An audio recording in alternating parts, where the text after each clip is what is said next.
கடவுள் அருள் YouTube channel அனைத்து நேயர்களுக்கும் திண்டுக்கல் ஹரிஹரன் சர்மாவின் பணிவான வணக்கம். நாளை தினம் 23/12/2023 சனிக்கிழமை ஏகாதசி விரதம் இருக்கக்கூடிய நாள். அதாவது காலையில் சூரிய உதய நேரத்தில் அந்த திதி இருக்கணும். அன்றைக்கி தான் நம்ம அந்த விரதத்தை நாம் கடைபிடிக்கணும். ஏகாதசி விரதம் என்பது வருடத்தில் 2 ஏகாதசி தான் மிகவும் மகத்துவம் வாய்ந்த ஒரு விஷயம்.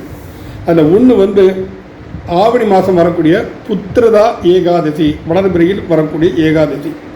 அந்த புத்திரதா ஏகாதசியில் விரதம் இருந்து துவாதசியில் விரதத்தை முடிப்பதால் நினைத்தபடி அனைவருக்கும் சந்தான சௌபாக்கியம் கண்டிப்பாக கிடைக்கும். இதை பற்றி நம்ம ஏற்கனவே சொல்லியிருக்கோம். இப்போ இந்த மார்கழி மாதம் வரக்கூடியது வைகுண்ட ஏகாதசி. ஏகாதசியில் விரதம் இருந்தால் அனைவருக்கும் முக்தியை கிடைக்கும், மோட்சம் கிடைக்கும் அப்படிங்கிறது ஒரு பொதுவான விஷயம். நம்ம வாழ நினைக்கிறோம், வாழ விரும்புகிறோம். இப்போவே முக்தியும் மோட்சத்தையும் நம்ம தேடிட்டு இருக்க முடியுமா? ஆனால் அதற்கு உண்மையான அர்த்தம் என்னன்னு கேட்டால், நமக்கு வியாதியிலிருந்து முக்தி கிடைக்கும், கடனிலிருந்து முக்தி கிடைக்கும், துன்பங்களில் இருந்து முக்தி கிடைக்கும், குடும்ப பிரச்சனைகளில் இருந்து முக்தி கிடைக்கும். நாம் இதைத்தான் நாம் இங்கு எடுத்துக்கொண்டு செல்ல வேண்டும். அந்த வகையில் நாளை ஏகாதசி விரதம் இருந்து ஸ்ரீமன் நாராயணனை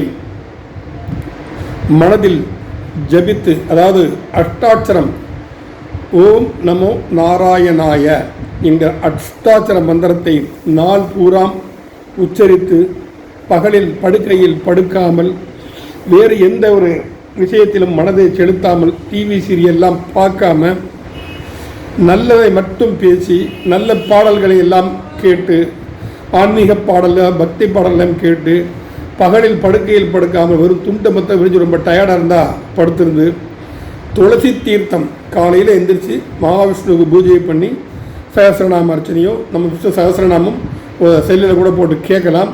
கேட்டு நாராயண மனசார பிரார்த்தனை பண்ணி ஒரு மகாவிஷ்ணுவோட படத்தை வச்சு பூஜையை பண்ணிவிட்டு, அவருக்கு ஏதோ பழங்கள் தேங்காய் தலை நைவேத்தியங்கள் பண்ணிவிட்டு, ஒரு பாத்திரம் நிறைய துளசியை வச்சுருக்கணும். அதாவது பாத்திரம் நிறைய தண்ணி, நல்ல தண்ணி வச்சுருக்கணும். துளசியால் அர்ச்சனை பண்ணி அந்த துளசியை எடுத்து அந்த பாத்திரத்தில் போட்டு வைத்துக்கொண்டு அந்த துளசி நீரை மட்டும் பருகி முழுமையாக விரதம் இருந்து மறுநாள் காலை துவாதசி இருக்கக்கூடிய நம்ம, அதாவது காலையில் 3:36 to 6 மணி, இதுதான் கடைசி ஜாமம் என்று சொல்லக்கூடிய ஒரு காலகட்டம். அந்த காலகட்டத்தில் ஒரு 2 மணிக்கெல்லாம் எந்திரிச்சிட்டு குடிச்சிட்டு காய்கறிகளை நறுக்கி அதில் நெல்லிக்காய் பச்சடி கண்டிப்பாக இருக்க வேண்டும், அகத்திக்கீரை கண்டிப்பாக இருக்க வேண்டும், பாசிப்பருப்பு கண்டிப்பாக இருக்க வேண்டும். மற்றபடி சில காய்கறி எல்லாம் சேர்த்து சமைத்து ஒரு 4:45 to 5:15 சாப்பிடணும். துவாதசி விரதத்தை முடிக்கக்கூடிய காலகட்டம். முடிச்சுட்டு அன்றைக்கி நல்லா சாப்பிட்டுட்டு அன்றைக்கும் பகலில் படுக்கக்கூடாது.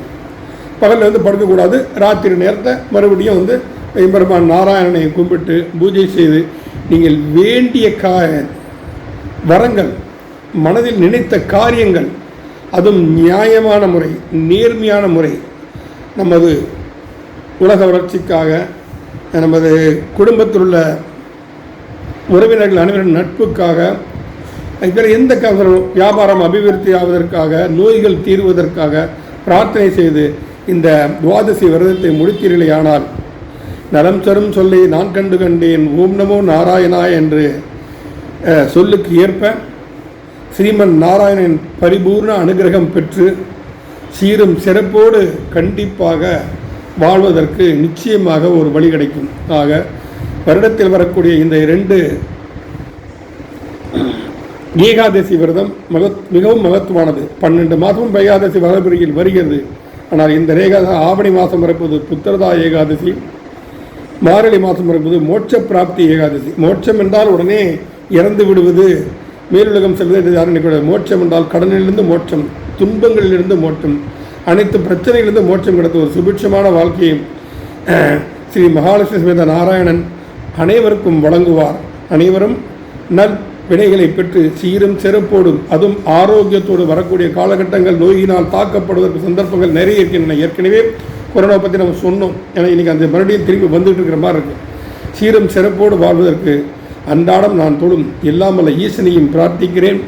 நாராயணன் பரிபூர்ண அருகம் கிடைப்பதற்காக ஸ்ரீமன் நாராயணனையும் மனதார துதிக்கிறேன். வாழ்க வளமுடன். கடவுள் அருள் டிவியை பார்த்தமைக்க நன்றிகள். மேலும் இது போன்ற தகவல்களை தெரிந்து கொள்ள கடவுள் அருள் டிவியை சப்ஸ்கிரைப் செய்யுங்கள். மறக்காமல் பெல் ஐக்கானை கிளிக் செய்யுங்கள்.